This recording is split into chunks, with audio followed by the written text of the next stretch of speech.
to God for this opportunity. My name is Awuku-Gyampoh. I'll be taking you through knowledge into the church.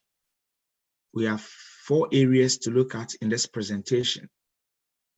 We'll get to know the past moderators of the church. Again, we'll get into the 7 departments of the church, look at past and present directors. We'll come to the clerk of the General Assembly of the church. And the church, as I talk, is the Presbyterian Church of Ghana. This presentation will end with 20 answers to few questions that are relevant to the technical know-how of a believer. And then again, I encourage you to share this with all believers. It is appropriate to know what is happening around you. And to Presbyterians, it's an opportunity to refresh your mind on things that you want to know about the church. Ministers, caretakers, encourage your children to visit this page. We'll be giving you more of such information as the days go by. First to look at is the past and present moderators of the General Assembly of the Presbyterian Church of Ghana. Now, it's very important that we understand that since 1918 to 2020, we have had 18 moderators. And one distinction that we need to know is that every past moderator uses the title Very Reverend. A certain moderator has the title Right. So, for example, the current moderator is Right Reverend Professor Joseph Awuku-Gyampoh Mante.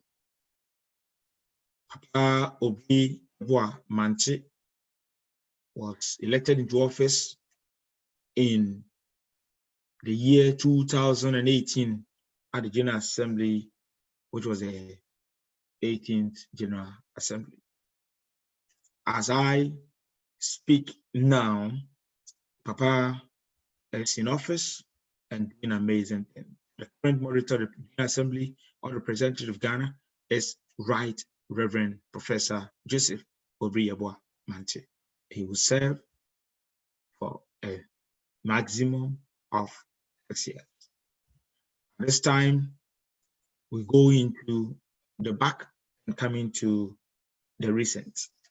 The first moderator of the Presbyterian Church of Ghana, the Very Reverend Hall. He served 1918 to 1922. The second moderator of the church is Very Reverend Nathaniel Asari. Reverend Asari served for a period of 1 year, 1923 and 1924. We are told that one of the moderators died during the dedication of a chapel. And when they had blessed and opened the chapel, members were asked to sit down, and they were rushing to sit down, and they stepped on one of such moderators and he passed away. I haven't confirmed, but not too sure if it is Very Reverend Nathaniel Asari, and he served for a period of 1 year. May the souls of all the pioneers and leaders of the church rest in perfect peace.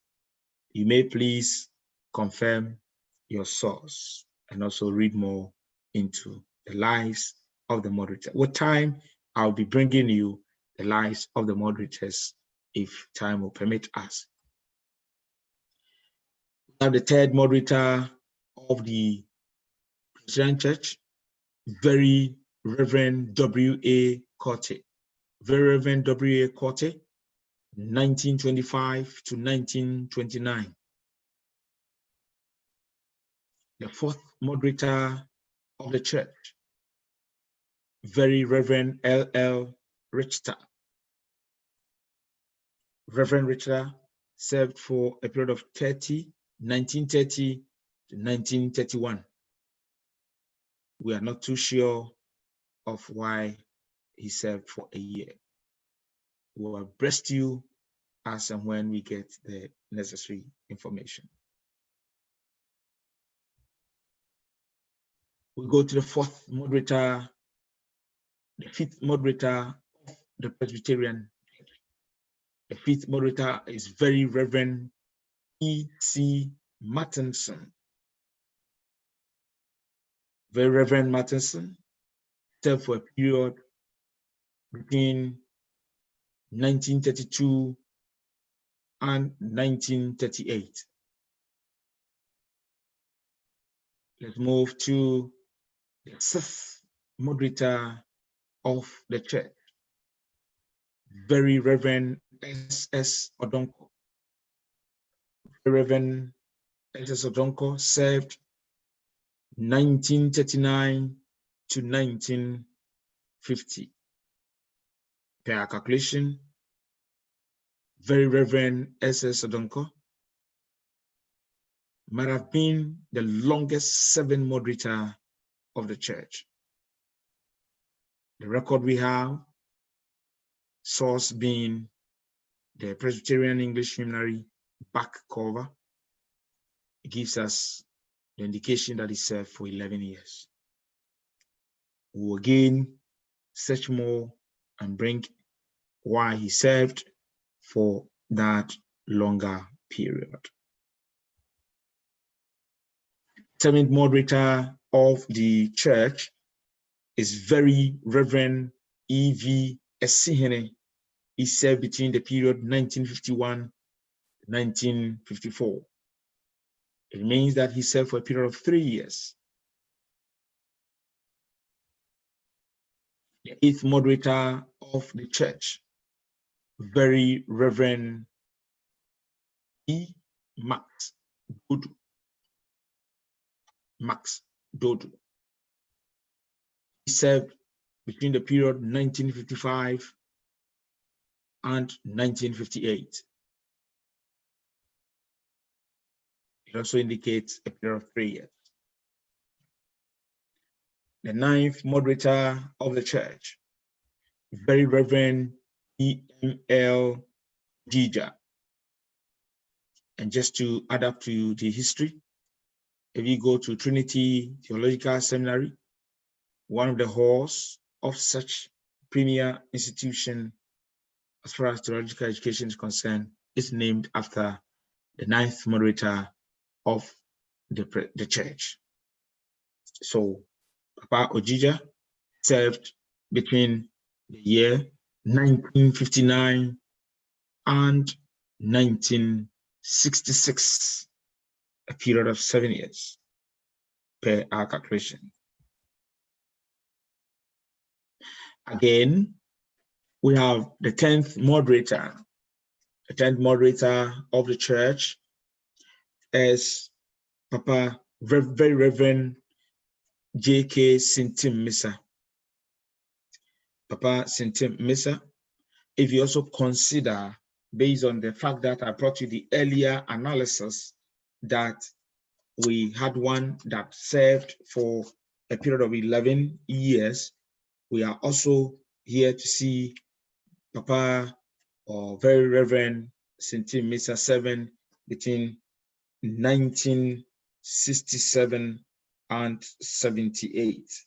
And so if you consider this one too, it could also tell you that he also served for a period of 11 years. That is using our simple mathematics, 67 to 78. Again, the 11th moderator of the church, Very Reverend I.H. Frimpong, 1978 to 1986. The 12th moderator of the church, Very Reverend D.A. Cranton.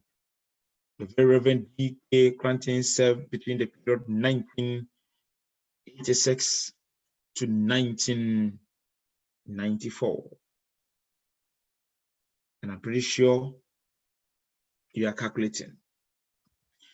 Again, the 13th moderator of the church is Very Reverend A.A. Beckham. Very Reverend Anthony N.P. Beckham.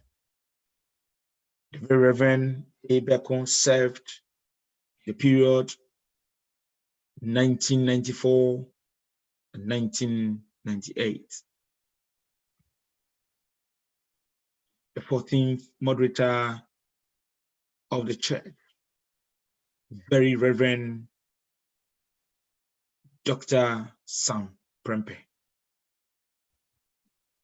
Reverend Dr. Sam Prempeh served between the period 1998 to 2003. The 15th moderator of the church.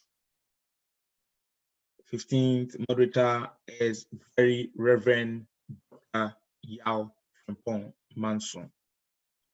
The Very Reverend Frimpong Manson served between 2000 and 2010. The 16th moderator is the Very Reverend Professor Emmanuel Mate. He served between the period 2010 and 2016. The Very Reverend Professor Cephas Na Omenyo, the 17th moderator of the Presbyterian Church of Ghana. He served for the period 2016 to 2018. As I said, the current moderator is the Right Reverend Professor Joseph Obriyeboah Mante. At this time, please permit me to take you through the PCG departmentals, or so to speak, we have departments. There are 7 departments in the Presbyterian Church of Ghana, and each of them has an office at the head office, Kuku Hill, in Accra, Osu. The department first on the list, Administration and Human Resources. This department currently is being headed by Katkis F. Ohene Kwafu. The second one is Church Life and Nurture. We call it the clan, the CLAN, clan, Church Life and Nurture. Currently being headed by Reverend Mrs. Esther Odro. The Mission and Evangelism Director of the church is being headed by Reverend Dr. Emmanuel Saba.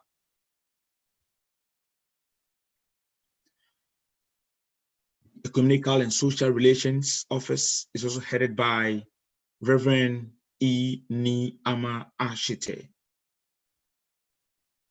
The Department in Social Services, as we call EDSS, is being handled by Reverend Daniel E.K. Asante. Reverend Daniel E.K. Asante. The Director of Education for the Presbyterian Church of Ghana is Mrs. R.A. Appenting. Mrs. R.A. Appenting. The current Director of Finance is Mr. Alex DeGraft Hansen. Mr. Alex DeGraft Hansen. The past directors would also have to be known for the sake of records. The Department of Administration and Human Resource, the past, they can say they have one past director, Reverend Dr. Erasmus Odonko. The Department of Church Life and Nurture, past directors, include Reverend E.T. Deputy, the Reverend Dr. K. Amfo Akono, the Reverend T. Kweku Bio Chiame. These are past directors of the Department of Church Life and Nurture, which we call the clan. With Department of Mission Evangelism, the past directors include Reverend Godfred Asante Bamfo, Reverend Godfred Asante Bamfo, that should be the name. The Reverend Etiemu Bamfo is the chairperson of the North America, of the Europe Presbytery. So the Department of Mission Evangelism, the director is Reverend Godfred Asante Bamfo. The past, from which he handed down to the Reverend Dr. William Ofosu Addo. Then he also handed down to Reverend Felix Akresu Enim Danso. Past departmental heads, let's go to Department of Ecumenical and Social Relations. The past directors include the Reverend Dr. Samuel Ayetinyampo, Reverend Dr. Sulisa, Reverend Samuel Ojilwa,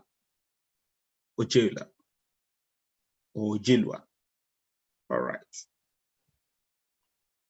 Department of Development and Social Services.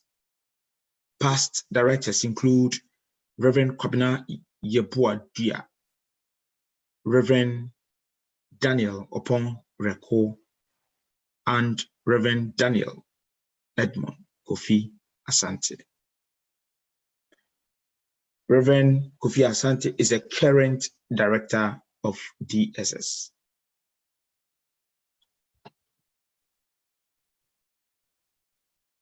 At this time, we want to continue with educational directors of the church at the head office.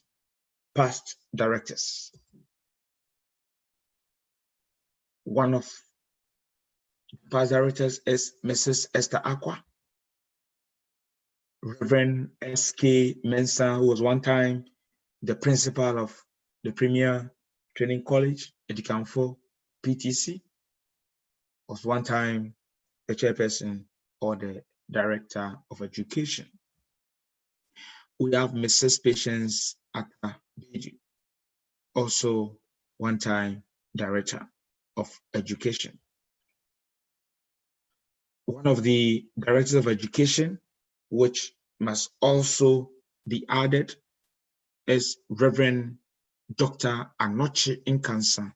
Reverend Dr. Anochi Nkansa is also one of the directors, is the immediate past director of education for the department or for the church. And Reverend Anochi Nkansa, Dr. Anochi Nkansa, is currently the chairperson of the Asante Achim Presbytery. The finance department, you have Reverend Michael Gabriel Nim. Reverend Nimtiti was one time the finance director of the church. When he had left,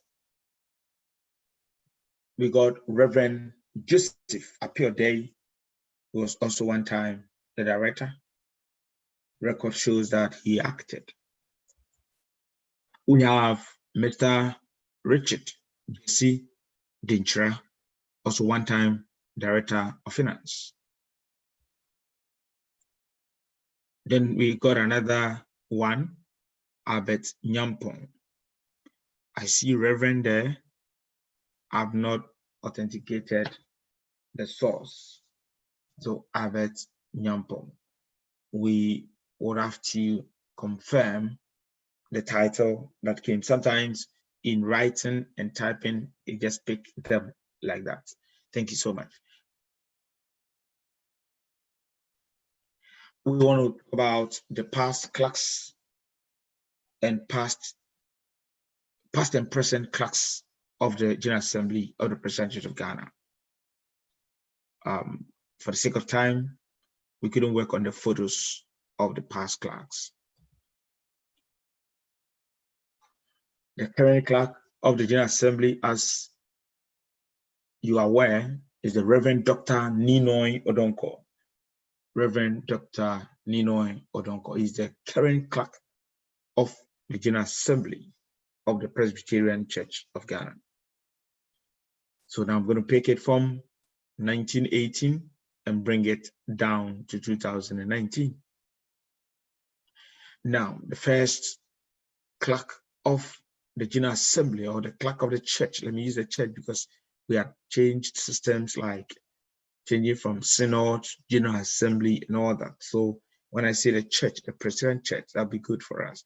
So the first clerk of the church is Reverend Nicholas Timothy Clark, 1918 to 1932.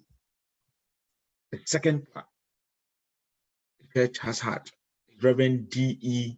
Akwa, 1933 to 1940. The third clerk has been Reverend M.A. Obin, 1941 to 1949. It follows like that. The fourth clerk has been Reverend Carl Henry Clark, 1950 to 1954. Per our records, if you look at it carefully, you can see Reverend Carl Henry Clark served for 4 years. The next one, which is the fifth clerk of the church, is Reverend A.L.N. Kwanzaa. Reverend Kwanzaa, 1955 to 1969. And we have Reverend P.A. Osei, who happens also to be the sixth clerk of the church, 1970 to 1974. We have Reverend R.K. Sarr. Reverend R.K. Sarr served between the periods 1978 and 1985. Reverend Clark is the seventh one.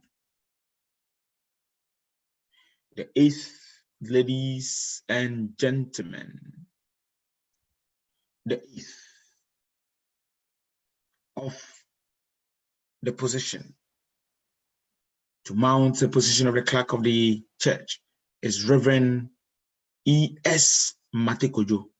Reverend E.S. Matekojo, 1985 to 1995. If you look at it, close to 10 years he served in office.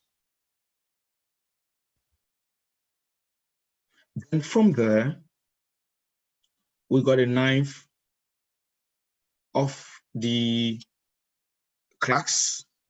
And then if you look at the ninth clerk, it's Reverend Professor Educhum. So Reverend Professor Educhum served in the period 1995 and 1997. Available records shows that he served for 2 years. Then we have Reverend Ni Teko Dagadu. So Reverend Ni Teko Dagadu becomes the 10th clerk of the church. Reverend Ni Teko Dagadu served 1997 to 1999. The 11th clerk of the church is Reverend Dr. Charles Gendia. So Reverend Dr. Charles Gendia served between the period 1999 to 2003.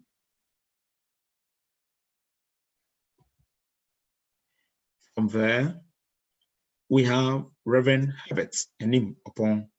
So Reverend Herbert Enim Upon served between the period 2004 to 2012.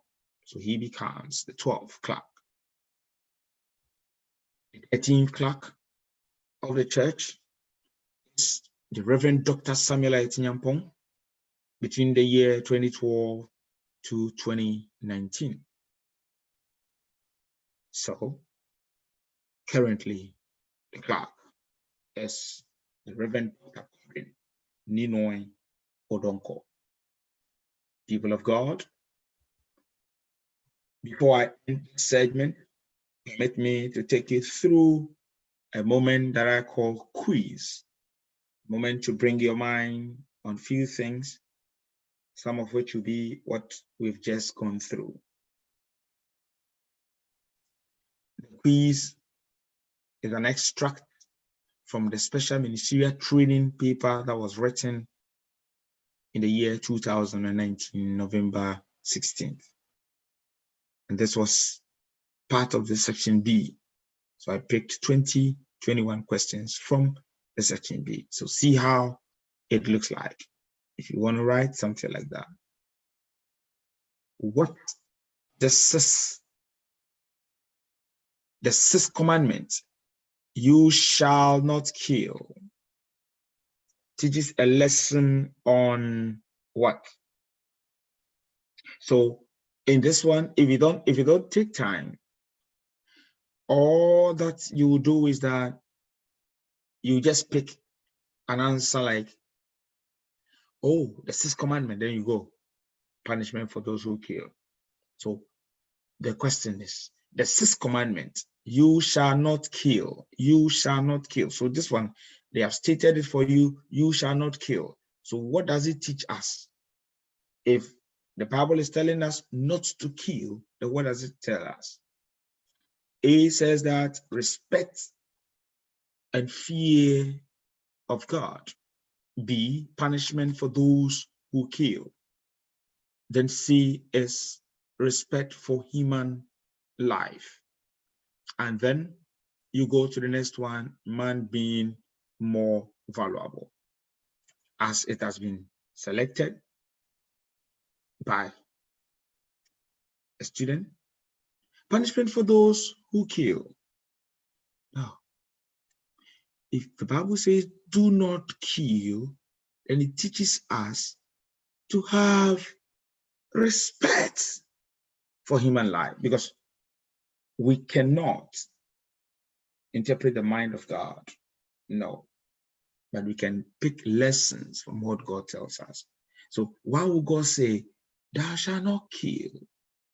Thou shalt not kill. So if you say, you shall not kill, then what does it say? It is man being more valuable than animal. No. Respect. So when the question is given you, just use your mind. Respect and fear God. Yeah, you respect.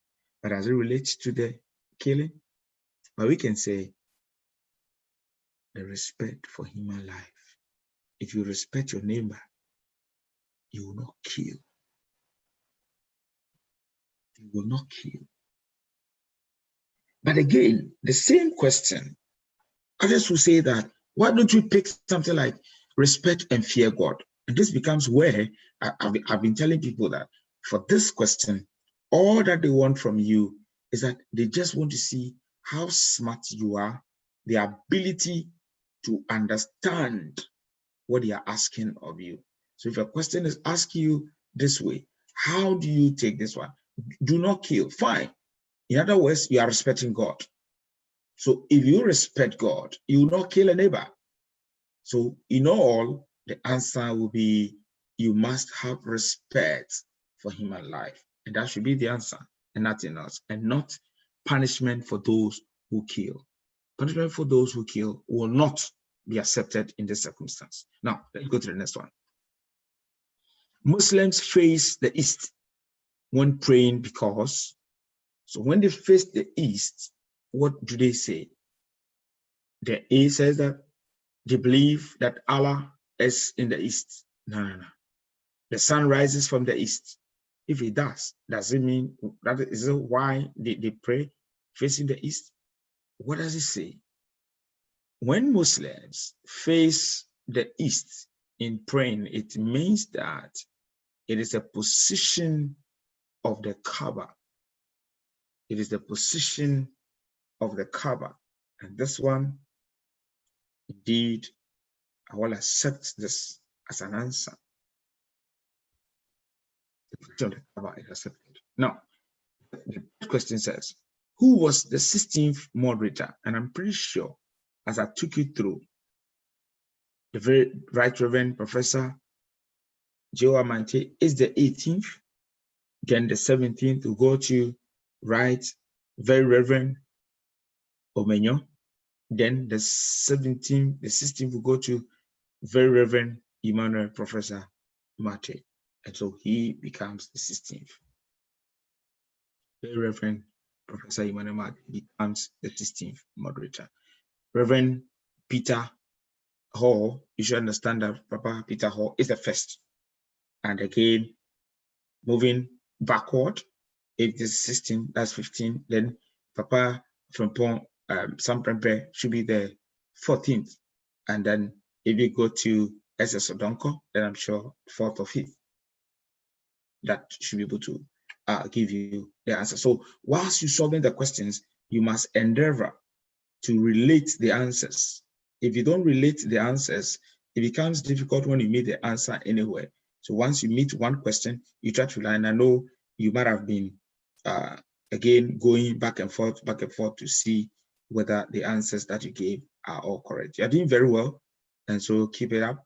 Keep your questions, keep your answers. Before I read a question, you can challenge any answer that has been given, which is not right. Thank you so much. Let's move on to the next question. So here, somebody just asking me, yes, as I said, Reverend SS Odonko is the 5th. So be noting the sequence of which they come. So Reverend SS, if the first is Peter Hall, then Asari 2nd, Kote 3rd, Licha 4th, Matheson 5th, then the SS should be 6th, and that should be good for you. Thank you. Let's continue.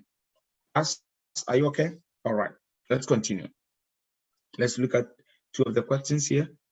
Which of the following is among the core beliefs of the Presbyterian Church? And this one, I expect that you write the answer before I provide the answer for you. So knowing the core value of the church is very important. You need to know the core value of the church. So please, let me see the answer that you have provided yourself. So which of the following? It means that number of answers have been given. Look at it from this way.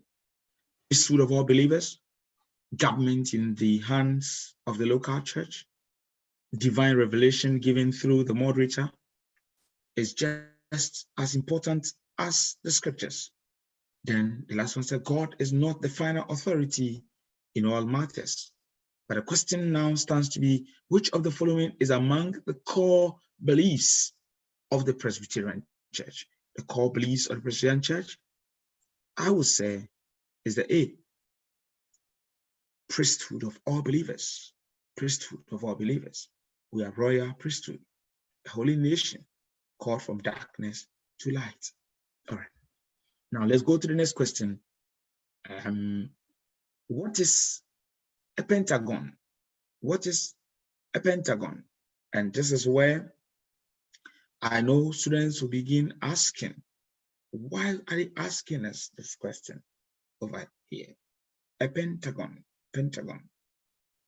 The answers will say another name for isosceles triangle. So you have to go and find what an isosceles triangle is. So students, I expect that you are able to come out with your answers before I provide an answer on this.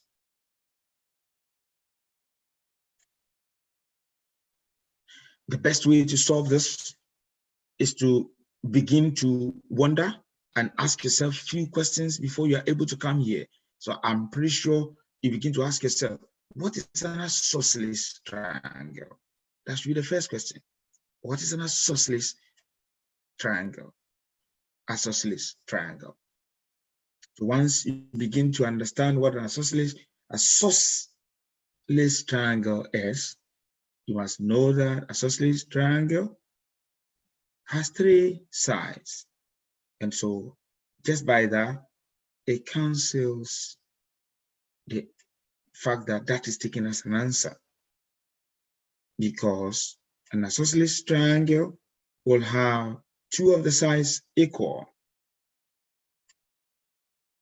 Okay, but this one says, what is a pentagon? Now you look at it again, a 6-sided figure.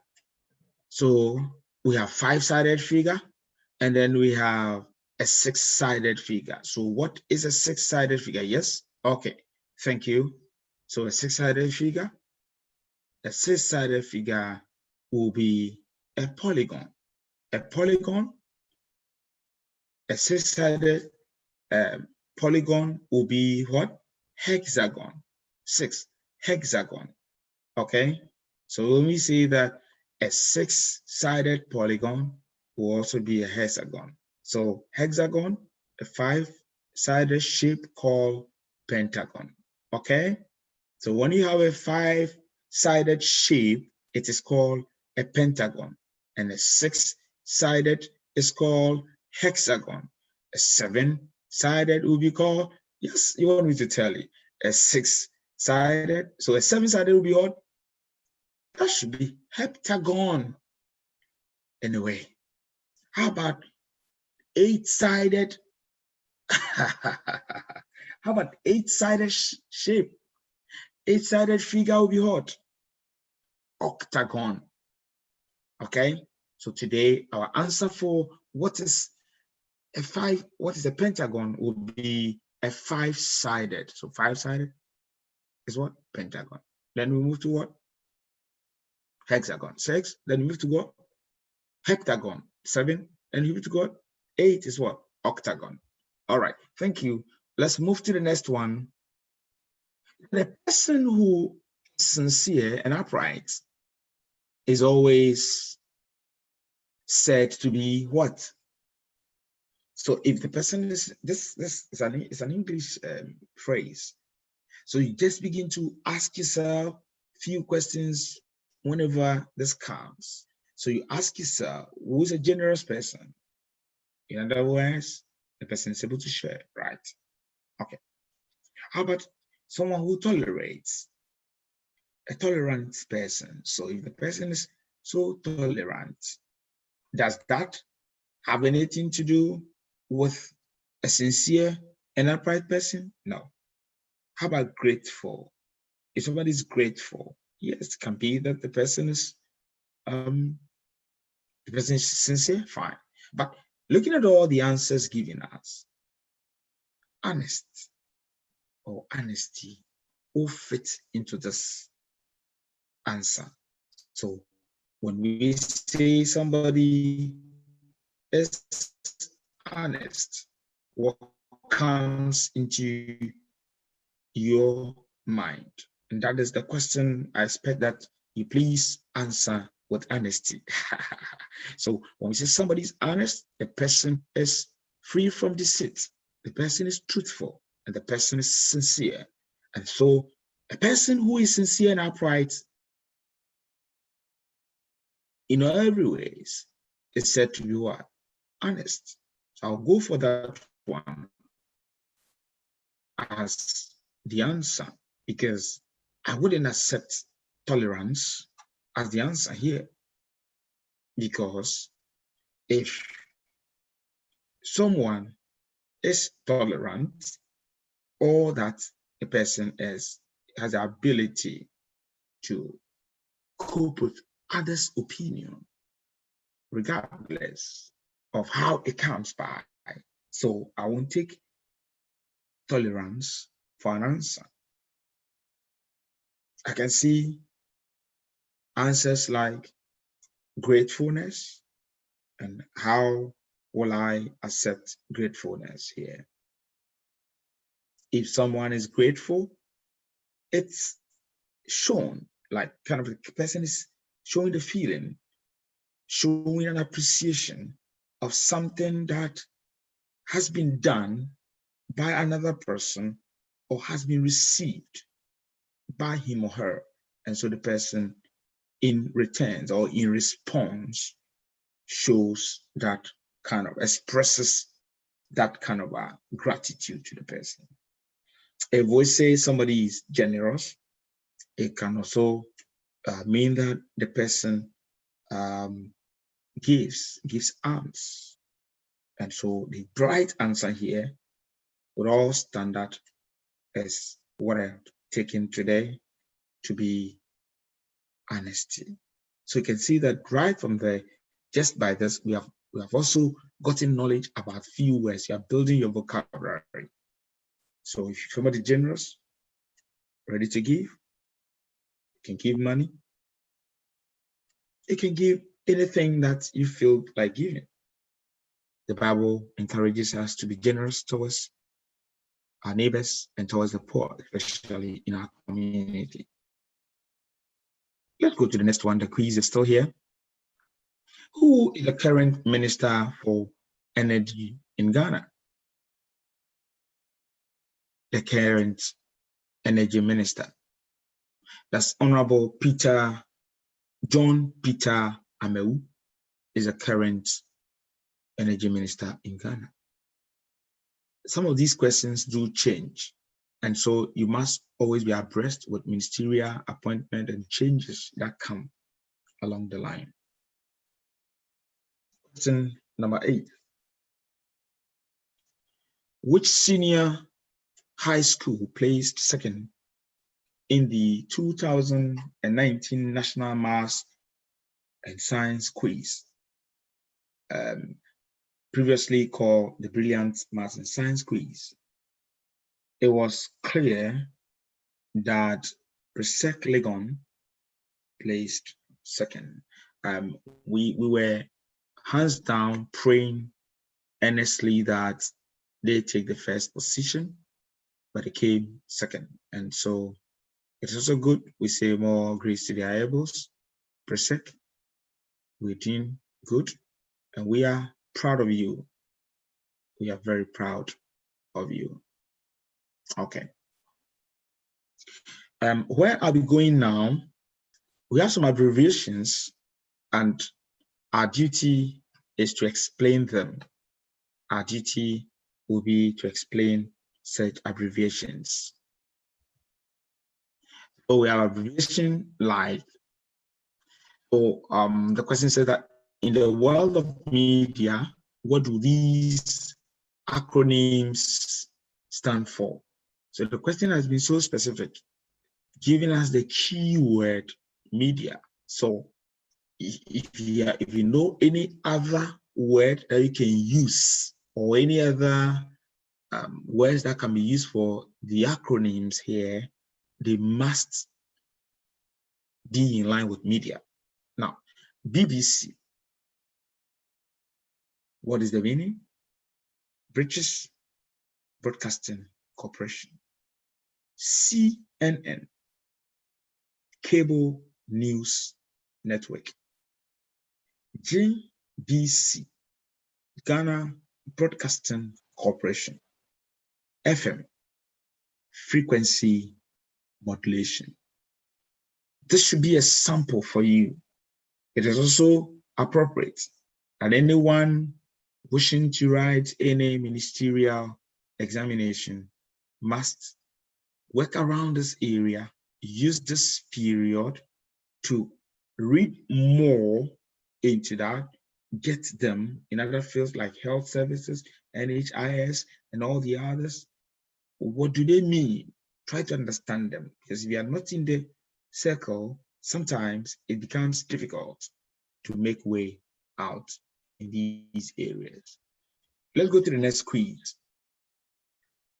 The next quiz is a very interesting one, talking about how the events fall on the following days, like Ghana's independence. So Ghana's Independence Day, What is that day? Ghana's Independence Day. It is 6th of March. So on which day of the year do these events fall? So Ghana's Independence Day fall on what? 6th March. Boxing Day falls on what? 26th December. Then bombing of the Twin Towers in New York. When did this happen? You know, whenever this is mentioned, you link it to Osama bin Laden, and that is 11th September. And I'm pretty sure that this should also lead you to set your own questions, to look at other eventful moments that you know of and try to write them down, not necessarily meeting them anywhere, but should you meet them anywhere, you are able to remember them. All right. Now, let's look at another area. If you have heard me preach to the youth, you would understand that I always try to bring in some kind of science. Yes, God is full of science, and the ministry is science, because you can never do the ministry without researching, without testing facts, without authenticating to understand whether what you have heard is the truth or not. So research is basically finding out the truth. So the next question coming will shock you that a question such as this was brought. It has been brought to see how fast we are. The question says that, in which part of the body are the following organs found? Yes. So simply, it should tell you in which part of the body, like the cerebrum. The cerebrum is directly in the head, of course, in the mind. You can get a cerebrum. Retina should be from the eye, so you can get a retina. You know, you have the retina, you have the lens, the pupil, you have the optic nerve, you have the sclerotic layer, and so when you pick the organ, the human organ, the eye, you can get the retina inside. Now, esophagus, and that should tell you which part is esophagus. And this one, I would want all the students to indicate to me their esophagus. I remember a science class many years ago when, you know, I was having a class and I asked the people, where is your esophagus? I'm sure there was a student who was so new in the class, and so when I was asking where the esophagus is, the person held the waist. I said, Aika. So understand that the cerebrum is the brain, the retina is the eye, and then you have the esophagus. Yes, thank you. I can see some of you have touched the neck. Yes, so that's the neck, and it's part of the digestive system. Okay, it's part of the digestive system, and so if you ask me, I will tell you to be very smart and try to also go deeper into perhaps getting to know the part of the eardrum, you know, the ear tumor, the outer ear, the inner ear, and all that, the trachea and all that. Okay, fine. That's just by the way. I just don't want to go into deeper science, but let me also go to one of the areas. And in all the science classes that I taught, my wonderful students, I love them so much. I couldn't teach them without mentioning that one. What is photosynthesis? And such a question has been brought to ministerial exams as part of the questions. What is photosynthesis? And now you go like, photosynthesis is a process by which green plants and some other organisms use sunlight to synthesize foods from carbon dioxide and water. Understand that the key elements, carbon dioxide and water. So photosynthesis in plants generally involves the green pigment, which is called the chlorophyll, and generates into oxygen as a byproduct. So the difference between photosynthesis and respiration is the fact that in photosynthesis, we give oxygen as a byproduct, but in respiration, we give what? We give carbon dioxide. So the reversible reaction of photosynthesis is respiration. Now, let's go to the equation. Let's go to the equation. And that will help you to understand the photosynthesis chemical equation. The chemical equation, the overall balance equation is this. You have the CO2 plus the H2O, which is called the C6H12O6 plus the O2. And you see the sunlight moving by. So when carbon dioxide is captured in the atmosphere together with water, and with other, as I said in the definition, I did say that with other. So if you look at the definition that I gave you, the process by which green plants and some other organisms use sunlight to synthesize foods from carbon dioxide and water. From carbon dioxide and water. That's a key thing that I want to emphasize here. Now, looking at the equation, you can see that from this, where CO2 is the carbon dioxide, I'm explaining to understand what. H2O is water. The light is required, which is very important because that is where it can synthesize. And again, we have the C6H12O6 is the glucose, and the O2 is the oxygen. If you know this, you are gone. Please use a period. I know some of you might have forgotten about how the 6 came behind. The equation has been balanced because if you look at the glucose is C6H12 and then 0.6. Okay. But if you come to the left side where we had just the CO2 as carbon dioxide, the equation would have to be balanced to become equilibrium. And to get that state, it means that the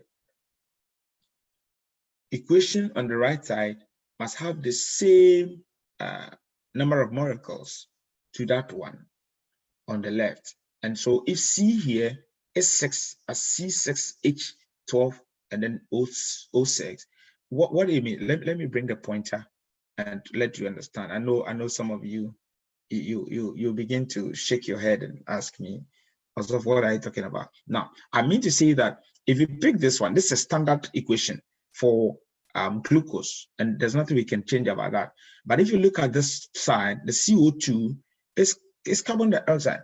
So how come the 6 came here? The 6 came here because over here in the glucose, you can see that we have C6. And if you check the left side, the only C we have is this one. So why didn't we bring C602? There's no equation like that.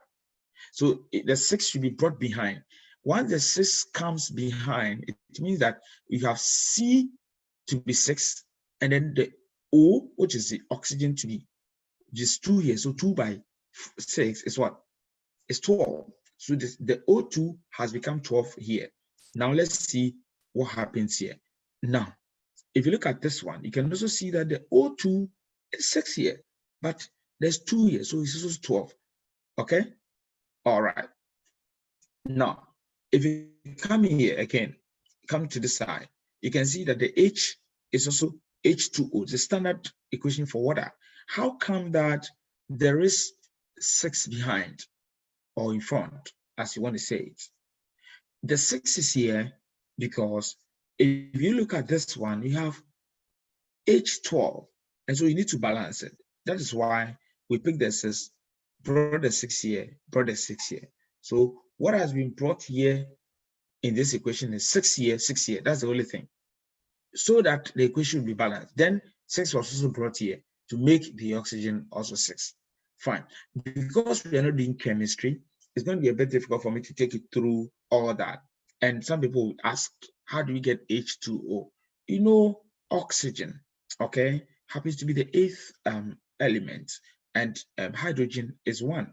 And therefore, if hydrogen and oxygen are joining together, because oxygen is 8, oxygen would always need 2, okay? So you have -2, because if it is 8, and of course you want to make it like 2, 6. So to attain the octet state, all right, it's going to be 2n squared, where the n is the number of shells. So for the second one, it's going to be 2, and then the second shell is going to be 2n squared, where n is the number of electron. So the 2 would mean that the n must be multiplied, or before you can get so to me that the first shell carries 2, the second shell carries 8, the second shell carries 8. So you get to the third shell, because the third shell is also to the square, it means that that should be 3, so that should be 18. I hope you're getting me. Fine.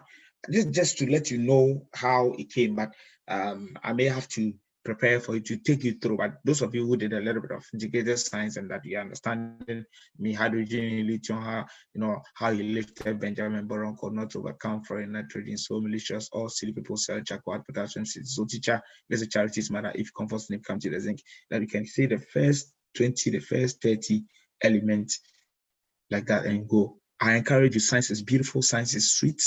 If you get a chance to study science, please study it. It's just a matter of you need to get time and sit on your portals, and you can understand science.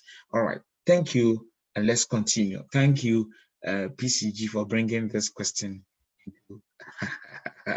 I can see someone laughing. That's just by the way. Now let's go to this one. I said, what do these acronyms mean? Okay. So it means that other acronyms are coming. Remember, we used the first acronyms in the media settings, and I was telling you that it is also appropriate to get some in the health services, education, and other areas. Let's see those that we have here. Okay, so we're going back. I don't mean to bring this one. I don't mean to bring. Let's go to this one. And then this one says UNESCO. What is UNESCO? UNESCO in red is a question, and then the provision has been made. United Nations. So, did I cut them? I think I cut them. I cut them very short. So sorry about that. UNESCO. So United Nation Education. There's comma there. Then you have Scientific and Cultural Organization. Scientific and Cultural Organization. All right. Okay, that's fine. Then you have the next one. EU. E for United, okay? E for egg, U for United. It means European Union. European Union. In writing full meanings of acronyms, please be wary and be very cautious of addition of S, subtraction of S and all that. Please don't go and make it European Unions.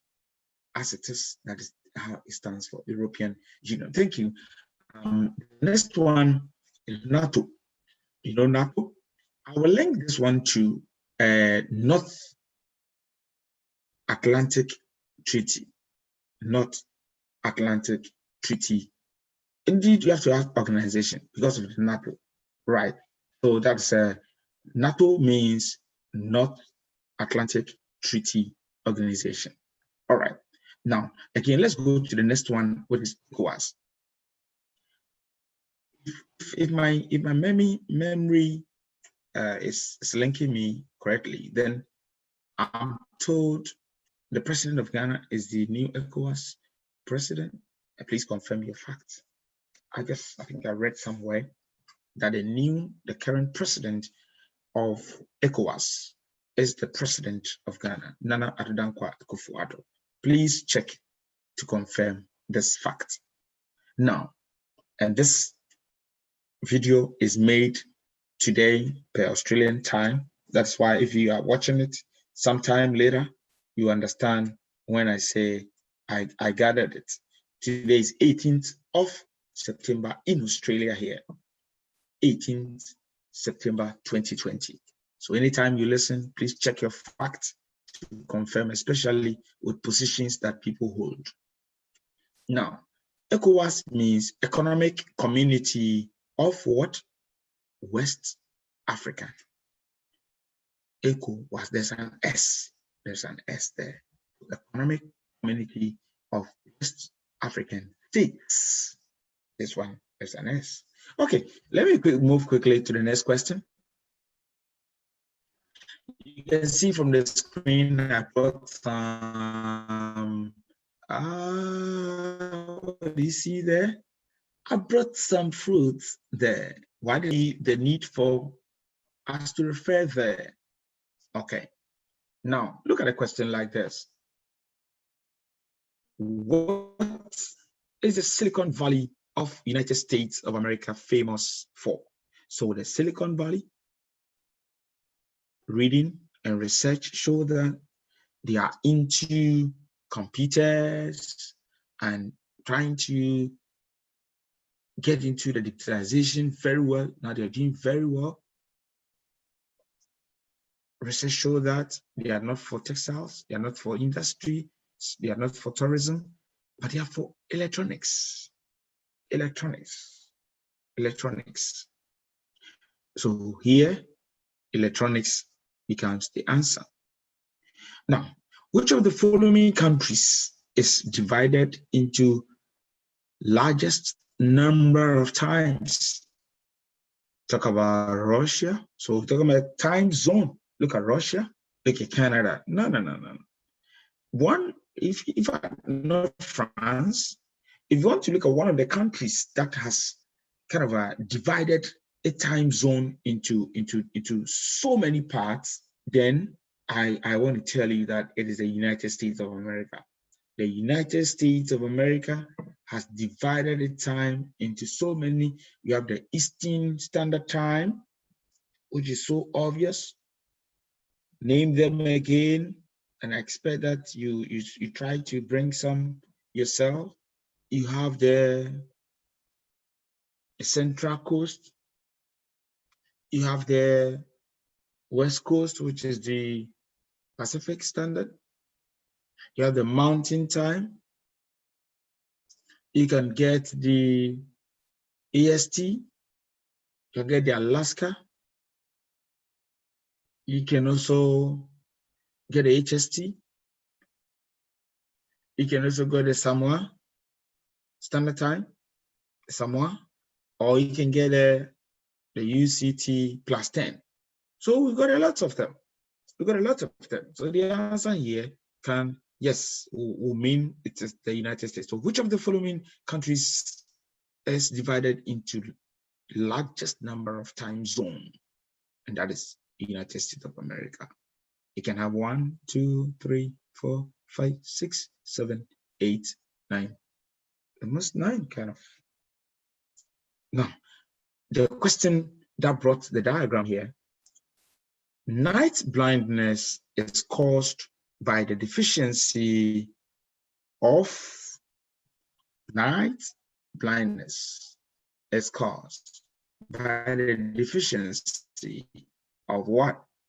And that should be the reason for bringing it. So these are the vitamins. You have the vitamin A. So it's good to take your carrots, get your Brooklyn, and all the others to the glory of God. Right. This should also tell us that we have to also consider looking at the balanced diets around that area. Please look at balanced diets. What is a balanced diet? You have to look around and get those things also done, and look for the others. Look for examples of vitamin C. But again, if you want to hammer on your answer for vitamin A, you can have your egg. You can have your orange.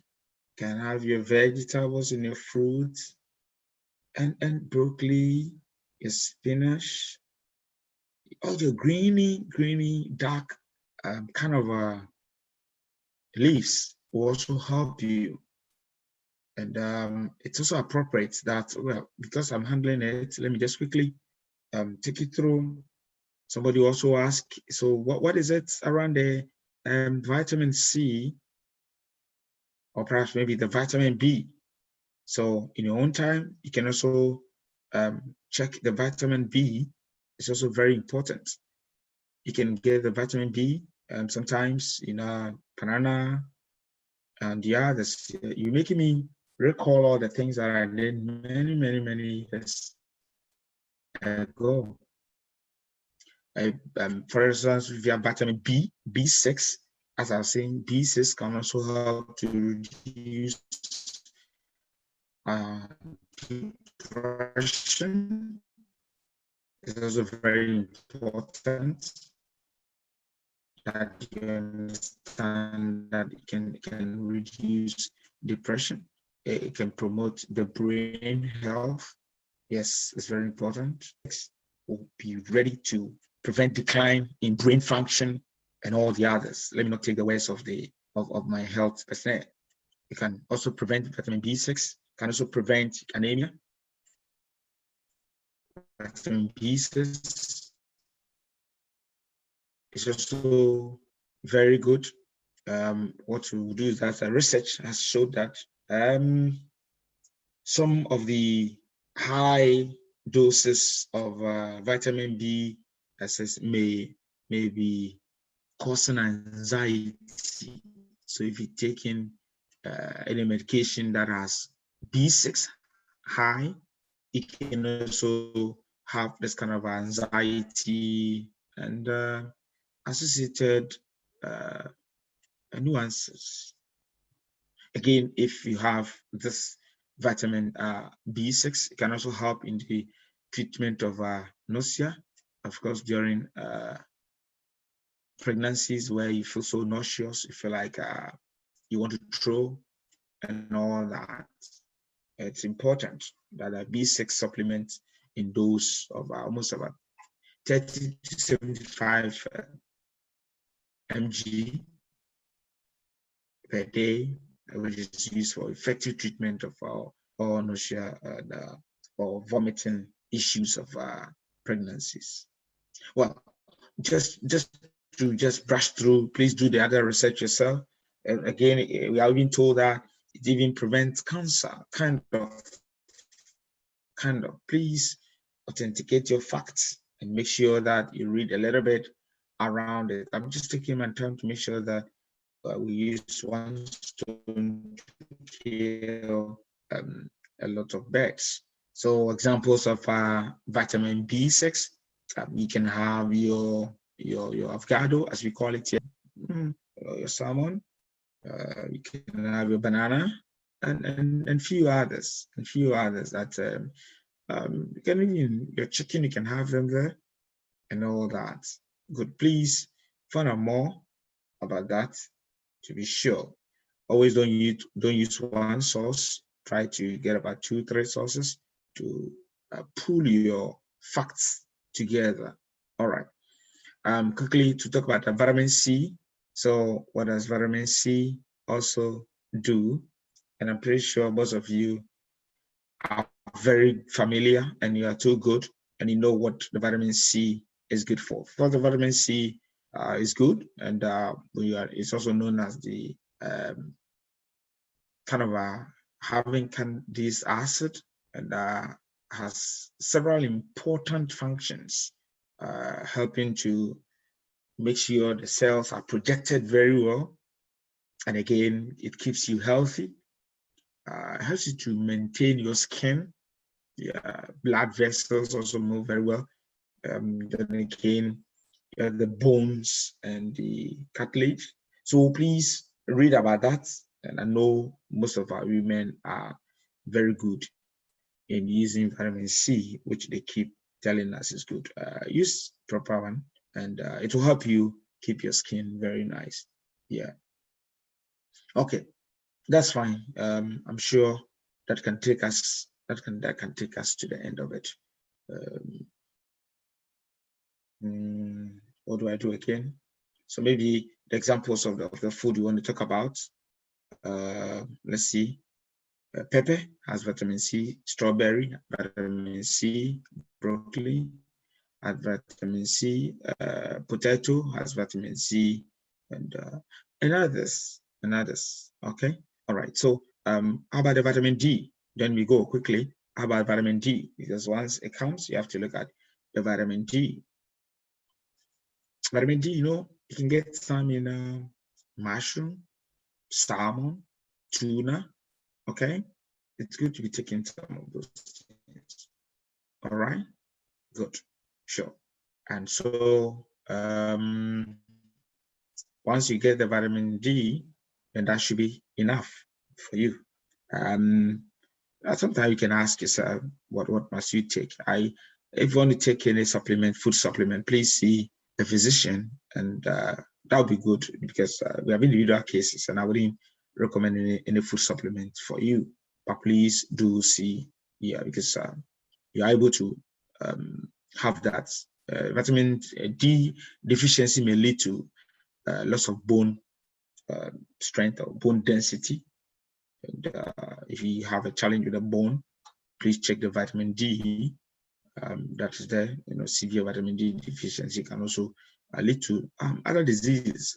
Children, especially, they have several other diseases when they have challenges with vitamin D. Please try to check the category of vitamin that you use, and that will help supplement your diet for you. Thank you.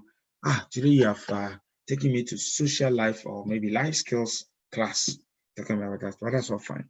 Now let's move to the next one, see what we have today. You can see I brought a diagram here. There's a liver, and you have the right lobe, you have the coronary ligament, you have the left lobe, and then all the others. Okay, why did I bring it here? Maybe look at this question. The capital of Southern Sudan. That's fine. That question is there. It's clear.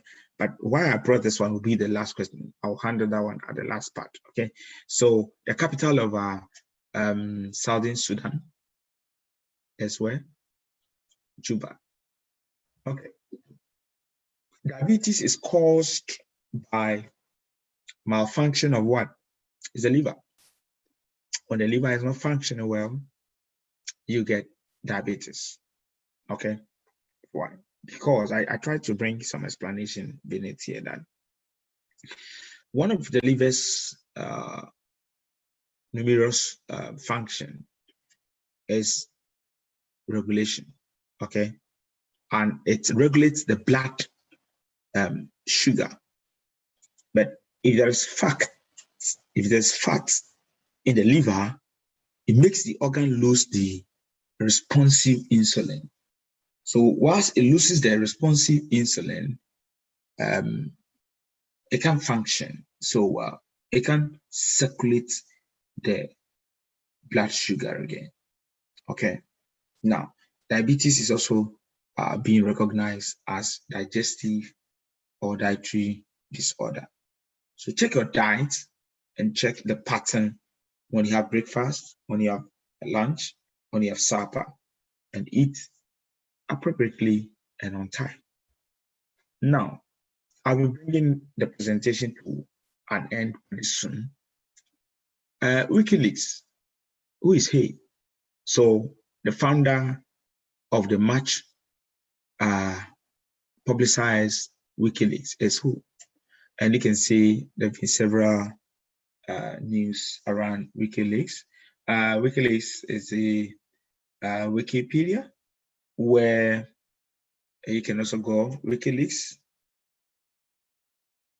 is an international non-profit organization that publishes news, leaks, and classify media. So WikiLeaks, you can have several of them. The partner friend. The founder is Julian Assange. Okay, Julian is the founder of it. The last question, I guess. This question has some kind of reasoning here. Reasoning. So Smith said, Lily is the wife of the grandson of my sister's mother. Smith said, Lily is the wife of the grandson of my sister's mother. Now, this is the question. How is Smith related to Lily? How is Smith? This one will call for some kind of a breaking down. So let's see how it goes.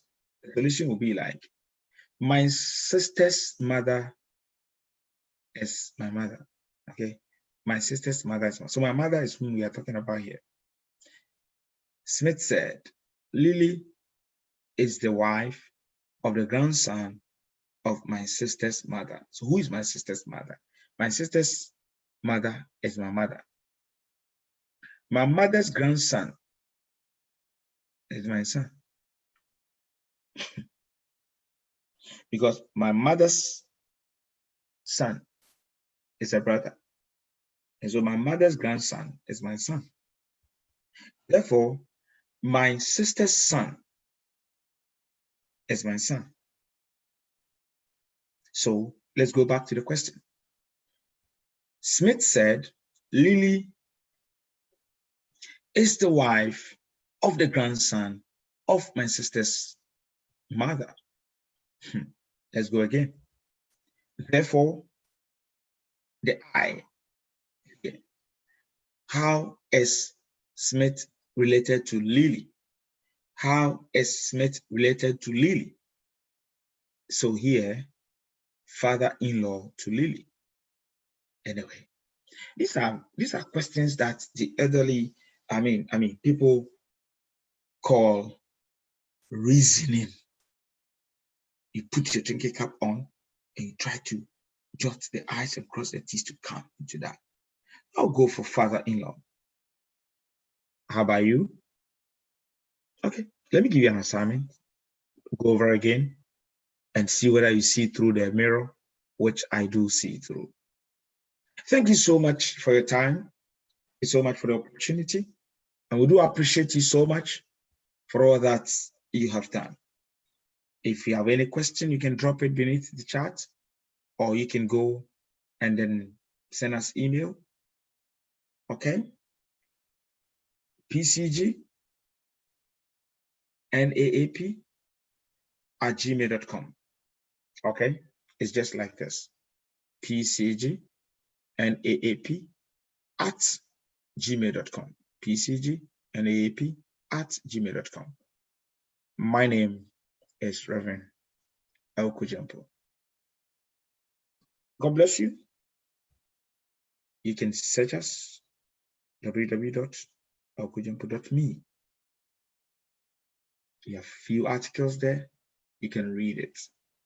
May the Lord be with you. Or you can go to RK Awuku-Gyampoh is one word. So RK Awuku-Gyampoh one word. .academia.edu.